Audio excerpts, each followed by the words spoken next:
ধর্ম কি? আমি কি ধর্মপথে চলেছি?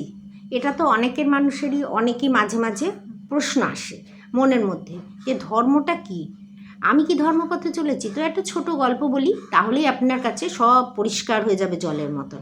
গল্পটা শুনুন। একদিন একটা নদীর মধ্যে দিয়ে একটা বিছে আর কি যাচ্ছে, মানে বয়ে চলে যাচ্ছে।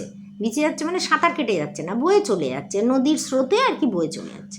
তো সেখান দিয়ে এক সাধু যাচ্ছিল।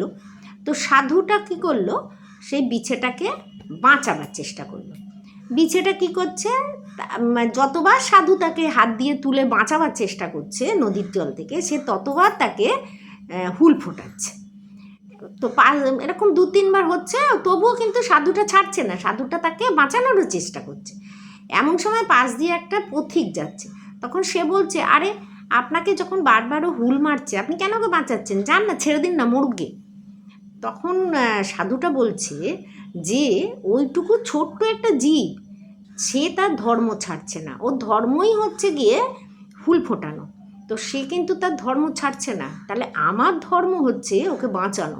আমি বা কেন আমার ধর্মটা ছাড়বো, আমি ওকে বাঁচিয়েই ছাড়বো। তো মানে এই ছোট্ট একটা গল্প আমার গুরুর থেকে শোনা। তো এই গল্পটা থেকেই বোঝা যায় যে ধর্ম কী।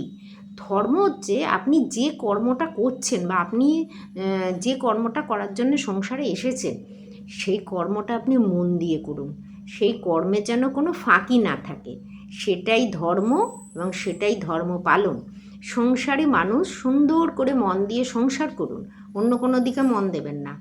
আচ্ছা, যারা উচ্চশিক্ষিত, বিরাট শিক্ষিত, যারা ডাক্তার, ইঞ্জিনিয়ার, যারা ডাক্তার তারা ডাক্তারিটাই মন দিয়ে করুন, যে ইঞ্জিনিয়ার সে ইঞ্জিনিয়ারিংটাই মন দিয়ে করুন, কোনো প্রলোভনে পা দেবেন না।